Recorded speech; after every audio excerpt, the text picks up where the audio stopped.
Hi everyone, it's Erin from the Provincial Farmhouse. Today I'm doing a video for Paint Couture's creative team. For today's project, I'm going to be creating a French floral sign.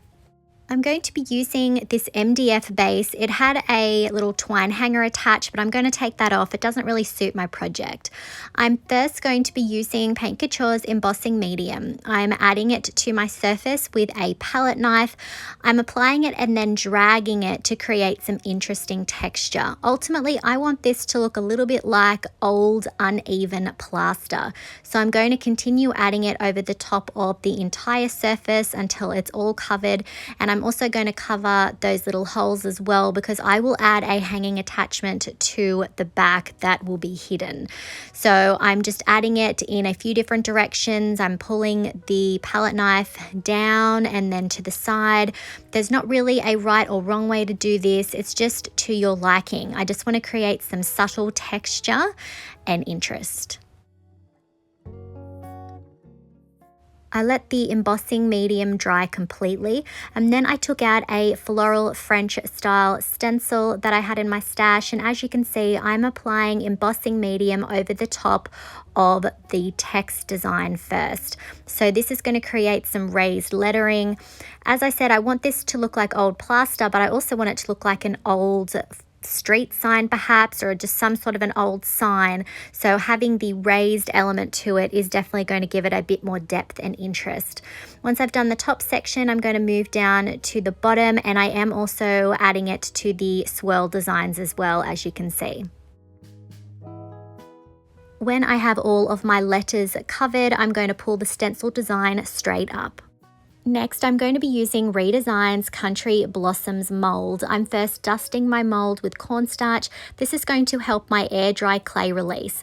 I'm then going to start pushing that clay into the mold, and then I'm also using my fingers to pull out the excess clay.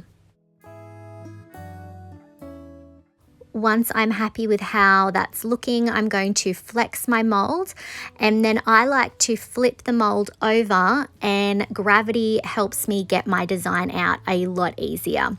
I'm then going to dust the other floral design in that mold with cornstarch, and I'm going to cast that in exactly the same way, working my clay into the design and then pushing out the excess. I am envisioning that these two pieces are going to be going either side of the raised stencil that we did.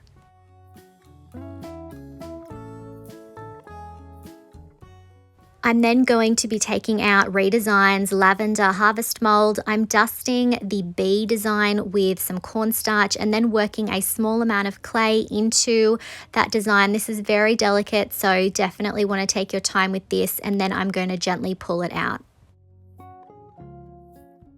Now that I have my layout organized, I'm going to use a strong quickset wood glue on the back of each of my castings to secure them in place. That little bee is going to cover the holes that were up the top, and so will this floral casting as well.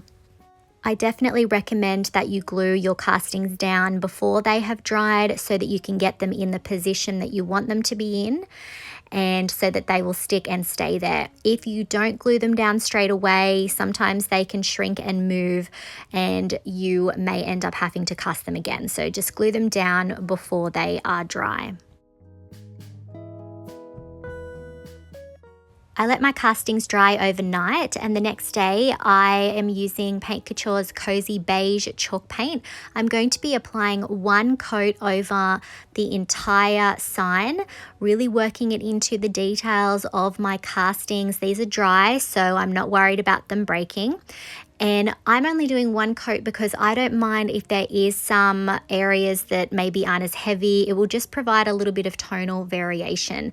Now this paint is not going to cover up that texture. You'll still be able to see some of that, but again, we are going for a subtle look.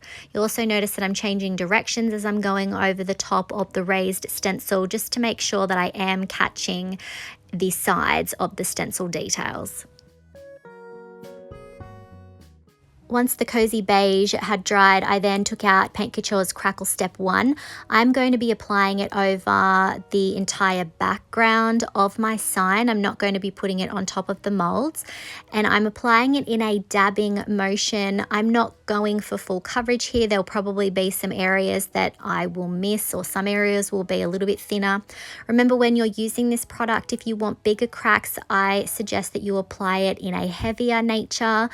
And if you want small cracks, do it a little bit thinner. Once I'm finished applying this, I let it dry for about 30 minutes. It was then sticky to the touch, so I came in with Crackle Step 2, and I'm going to apply it in the same way and in the same places that I applied Crackle Step 1. I let the Crackle Step 2 dry for several hours, and then I came in with Paint Couture's Light Brown Sugar Glaze. I'm starting work on the castings first, really working that glaze into the details of those beautiful florals. And I'm just going to work in this section to start off with, and then I'm going to be using a wet wipe to pull back some of the excess. Ultimately, I want the glaze in this section to really sit down in the crevices of the florals.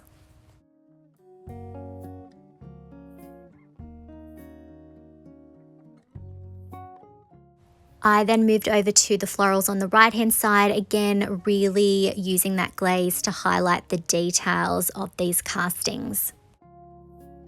If I inspire you to try any of the Paint Couture products that I use in today's video, I would really appreciate it if you would use my affiliate link. I will put it in the description and on the screen. I just get a little thank you from Paint Couture in return. I then moved on to adding the glaze to the rest of the sign, and I'm loving how it's falling into the cracks that we created with the Crackle, the texture that we created with the Embossing Medium, and of course the raised stencil details. So I'm applying it, and then I'm going to use a wet wipe, and I'm going to dab and pull that back. I'm not going to be too rough here.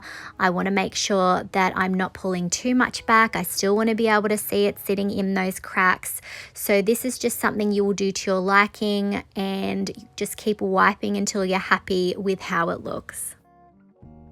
Once the glaze is completely dry, I then took out Paint Couture's French Rose Mineral Paint. I'm taking some of it out and putting it on a little plastic lid. And then I'm going to be adding a little bit of Paint Couture's Pinecone chalk paint.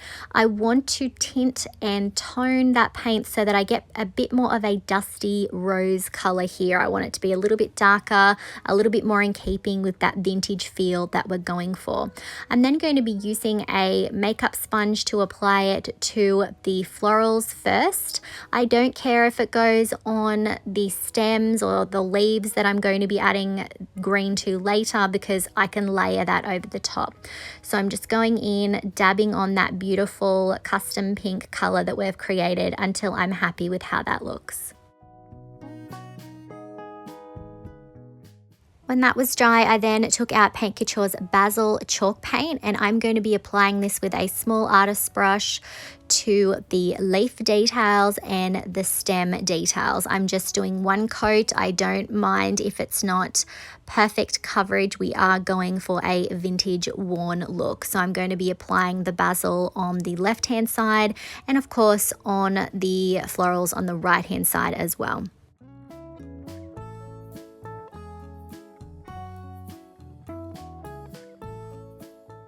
When my paint was dry, I then took out Paint Couture's Farmhouse Linen Chalk Paint. I'm going to be using a makeup sponge again. I'm going to dab off some of the excess onto a paper towel and then start adding it over the top of the florals. I went in a little bit heavy to start off with, so I'm just using a wet wipe to pull some of that back, and then I'm continuing to add that Farmhouse Linen over the top. I just want this to have a little bit more of a softer, faded look.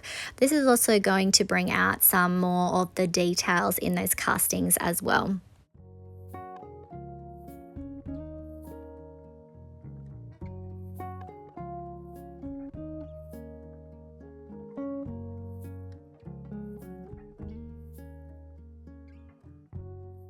Next, I'm going to be using Paint Couture's Pitch Black Chalk Paint over the top of the stencil that we did the raised stencil design with. So I'm repositioning that, making sure it's all in line. I'm then getting some of that paint on my brush, dabbing off the excess on a paper towel, and then I am applying it in a sort of swirling and dabbing motion. Always remember to offload your brush. You don't need much paint at all when you are doing stenciling. Less is definitely more. I'm going to be adding the pitch black to the top letters, the swirls, but I am going to be doing a different color for the word Paris, just to add a little bit of interest and variation.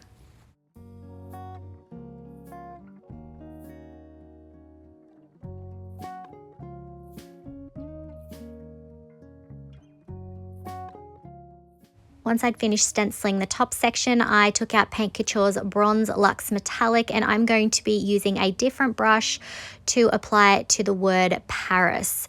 Now this is a little bit thinner than the chalk paint, so I am being very careful not to have too much on my brush, as that may slip underneath the stencil. I'm just going quite slow, taking my time and applying it in the different areas. I also forgot to do the swirls down the bottom, so I'm going to come in and add those before I lift the stencil up.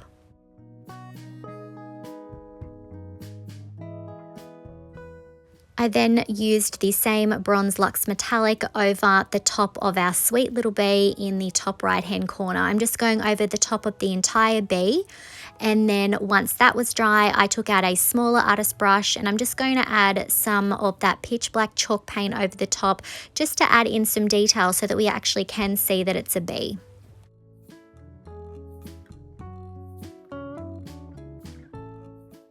I then decided to add some of that Bronze Lux Metallic to the center of our flowers.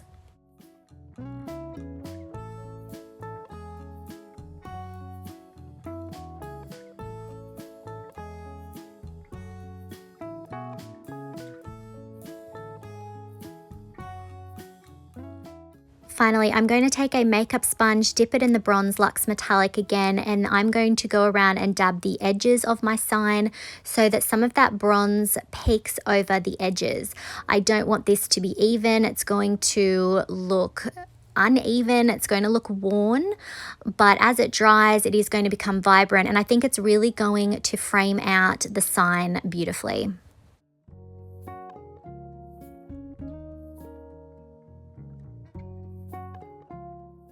And here's a look at our French floral sign.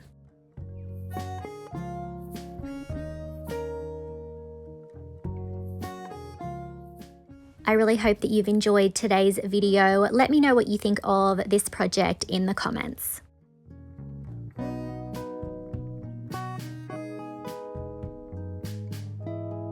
If you enjoyed today's video, make sure you like, comment, and subscribe so that you don't miss out on any projects from the Paint Couture creative team. Thanks for watching.